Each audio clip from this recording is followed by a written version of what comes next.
Good morning everybody. प्यारे बच्चों, आज मैं क्लास 8 में हिंदी की पुस्तक में चैप्टर नंबर 16 पढ़ाने जा रहा हूँ। कविता है, कविता का शीर्षक है माँ। आप अपने किताब को निकालेंगे, निकाल करके पेज नंबर 91 यानी 91 है और शीर्षक है माँ। चैप्टर नंबर पाठ के जो संख्या है वह 16 है, उसको निकालें और देखें। और सर्वप्रथम पहले मेरे साथ सरस्वती वंदना कर लें और इसके बाद क्लास को हम लोग शुरू करते हैं। सरस्वती महाभागे विद्ये कमललोचने विद्यारूपे विशालाक्षि विद्यां देहि नमस्तुते। चलिए अब हम लोग इस किताब की तरफ चलें, देखें कि कविता क्या है। प्यारे बच्चों, मैं एक बार कविता को पढ़ देता हूँ, आप इसका उच्चारण प्रोनाउंसिएशन देखिएगा कैसे इस कविता को हम पढ़ते हैं, उस पर ध्यान दीजिएगा। अभी उफनती हुई नदी हो, अभी नदी का उतार हो माँ, रहो किसी भी दशा दिशा में तुम अपने बच्चों का प्यार हो। अभी उफनती हुई नदी हो, अभी नदी का उतार हो माँ, रहो किसी भी दिशा में तुम अपने बच्चों का प्यार हो। नरम सी बाहों में खुद झुलाया, सुना के लोरी हमें सुलाया, जो नींद भर कर कभी न सोई, जन्म जन्म का जदगार हो माँ। भले ही कांटों भरी ही गलियां, अगर मिली तुम बनी वो कलियां, तुम्हारे बिन हम सभी हैं पतझड़, तुम ही हमारी बहार हो माँ। किसी भी मौसम ने जब सताया, उठा के आंचल हमें बचाया, हो सख्त जाड़े में धूप तुम ही, तपन में ठंडी फुहार हो माँ। तुम ही हो सागर तुम ही हिमालय, तुम्हारी ममता है शुभ शिवालय, इसी शिवालय में आरती तुम, हृदय का पावन विचार हो माँ। दिया जो तुमने वो तन लपेटे, तुम्हारी बेटी तुम्हारे बेटे, सदा सदा ही ऋणी रहेंगे, जन्म जन्म का उद्धार हो माँ। तुम्हारे दिल को बहुत दुखाया, खुशी जरा दी बहुत रुलाया, मगर हमेशा ही प्यार पाया, कठोर की भी उद्धार हो माँ। बड़ों ने जो भी यहाँ कहा है, कुंवर उसे कुछ यूँ कह रहा है, ये सारी दुनिया है एक कहानी, तुम इस कहानी का सार हो। प्यारे बच्चों, इस कहानी को आप याद भी कर लेंगे, इस कविता को याद भी कर लेंगे। यह कविता जो है, इस कविता में माँ के बारे में कवि जो है बताता है कि कवि का नाम है डॉक्टर कुंवर बेचैन। कहते हैं कि ये सारी दुनिया है और माँ तुम एक कहानी हो और इस कहानी का एक तुम उसका तत्व हो, सार हो। इस कविता के रचयिता डॉक्टर कुंवर बेचैन की गणना हिंदी के शीर्षस्थ गीत गजलकारों में होती है। कवि सम्मेलनों में उनकी उपस्थिति मंच को विशेष गरिमा प्रदान करती है। कवि की प्रस्तुत कविता में त्याग, तपस्या, सेवा, समर्पण, क्षमा, तितिक्षा, दया एवं ममता की साकार प्रतिमा के माँ के सच्चे स्वरूप को उजागर किया है। निसंदेह सह स्वाभाविक शैली में लिखा गया गीत छात्र छात्राओं के मातृ प्रेम को और अधिक संघनता प्रदान करेगा और इस शुद्धता के कारण उनका कंठहार बनने में समर्थ हो सकेगा। प्यारे बच्चों, माँ शब्द कहते ही एक ऐसी महिला की आकृति चेहरे के सामने झुक जाती है, आ जाती है, उजागर हो जाती है, जो जिसके सामने अपना सर झुक जाता है। माँ नहीं होती तो क्या होता। माँ जितना बर्दाश्त करती है उतना शायद कोई नहीं कर सकता। इसीलिए और बर्दाश्त करने के बावजूद भी माँ अपने बच्चों के लिए बहुत कुछ ही देती है, अपना तकलीफ बर्दाश्त करती है, लेकिन बच्चों को तकलीफ में नहीं आने देती है। माँ ये शब्द है, इस शब्द पर फिल्मों में अनेक अनेक गाने भी बने हैं, जैसा कि आप सभी जानते होंगे।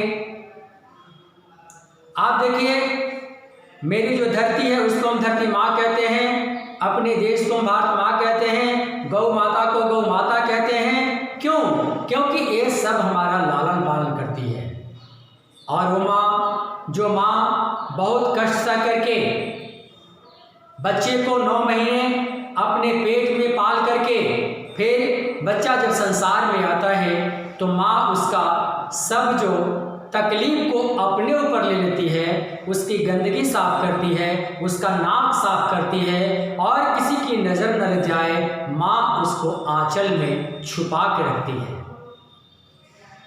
बेटा हो या बेटी, हर संतान को माँ बहुत प्यार करती है। इसलिए प्यारे बच्चों, हमारा भी फर्ज है कि हम माँ और पिता के प्रति अपने फर्ज का निर्वहन करें, बदले नहीं। क्योंकि अगर माँ नहीं होती तो हम नहीं होते, हम कोई नहीं होता, न यह संसार होता, कुछ भी नहीं होता। इसी माँ के बारे में डॉक्टर भुवन बच्चन, बेटा समय नहीं है, नहीं तो माँ के बारे में और कुछ बताते। चलिए अब कविता की तरफ चलते हैं और इस कविता को आप कंठस्थ कर लेंगे, बहुत अच्छा रहेगा। यहाँ पहले बताए, आप पहले किताब में देखे चित्र, एक माँ अपने बच्चों को गोद में सुलाई है, एक माँ अपने बच्चे को गोद में ले जा रही है, लेकिन माथे पर क्या है, टोकरी और उसमें कुछ सामान भरे पड़े हैं, मेहनत कर रही है। यहाँ देखिए बच्चे माँ के कंधे पर खेल रहे हैं और बच्चे एक उनके गोद में खेल रहे हैं।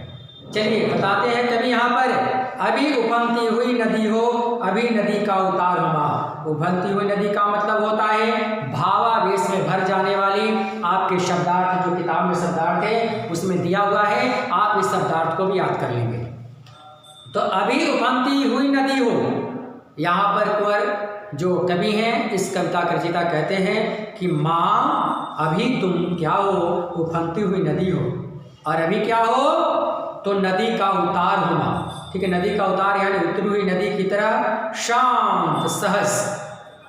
ठीक है, नदी से तुलना माँ की यहाँ पर कर गई कि यह उफनती हुई नदी हो माँ, अभी तुरंत में क्या हो गई, एकदम सहज और शांत यानी उतरती हुई नदी हो माँ।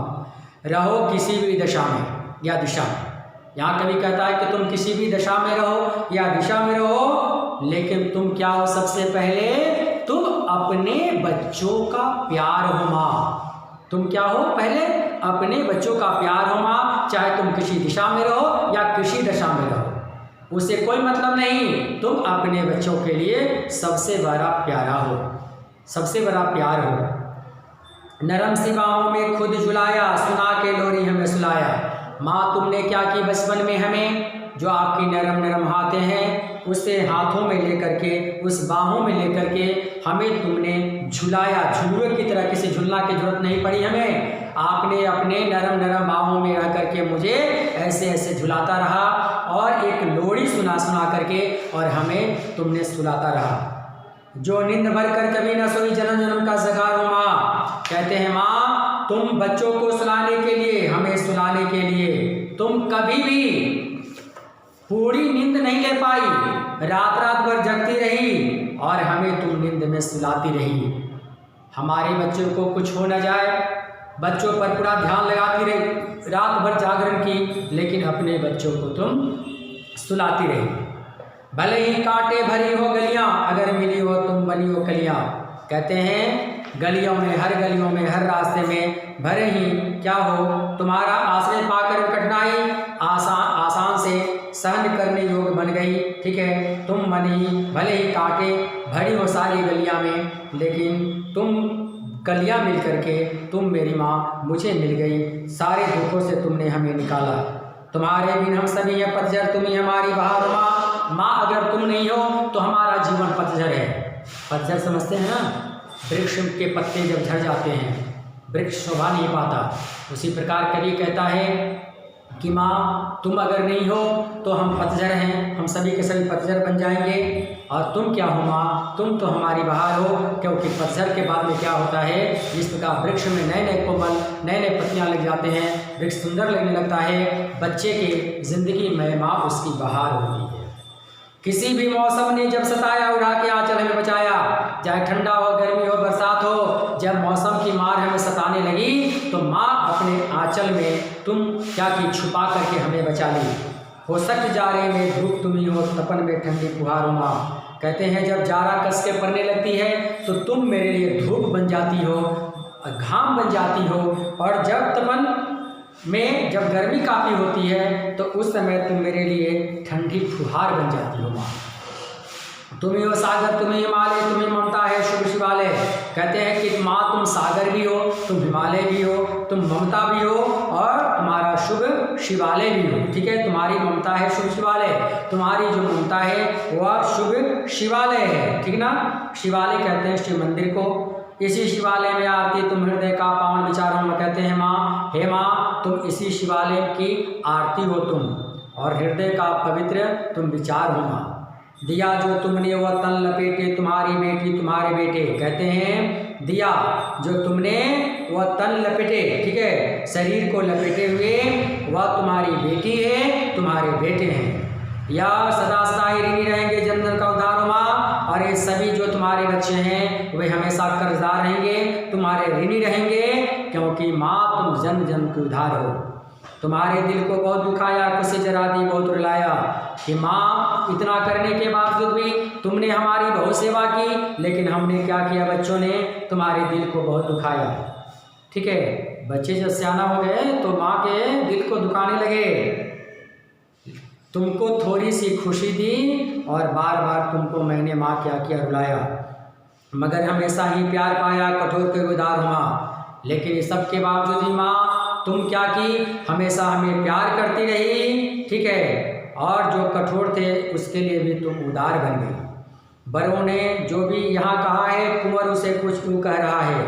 कहते हैं ये सारी बातें बड़े बुजुर्गों ने जो कुछ कहा है, कुंवर यानी कविता के जो कवि हैं वह कह रहे हैं, मैं इस प्रकार से कह रहा हूँ कि सारी दुनिया है यह कहानी, ये सारी दुनिया है एक कहानी, तुम इस कहानी की सार हो माँ, कि सारी दुनिया एक कहानी है, और इस कहानी के तुम क्या हो माँ, कि इस सार हो, यानी सारे संसार में सार तत्व अथवा सबसे महत्वपूर्ण, सबसे इम्पॉर्टेंट माँ तुम ही हो। प्यारे बच्चों, मैंने इस कविता को बखूबी आपको पढ़ाया, बताया, और आपसे मेरा यह आग्रह है मेरे प्यारे बच्चों और बच्चियों, इस कविता को आप याद कर लेंगे, और कविता के बाद जो शब्दार्थ दिया है उसे याद कर लेंगे, और ज़िंदगी में कभी भी अपने माता पिता को नहीं रुलाएंगे। मुझे पूर्ण विश्वास है ऐसा आप जरूर करेंगे। बहुत बहुत धन्यवाद। फिर मिलते हैं एक नए चैप्टर के साथ अगले क्लास में। तब तक के लिए खुश रहिए।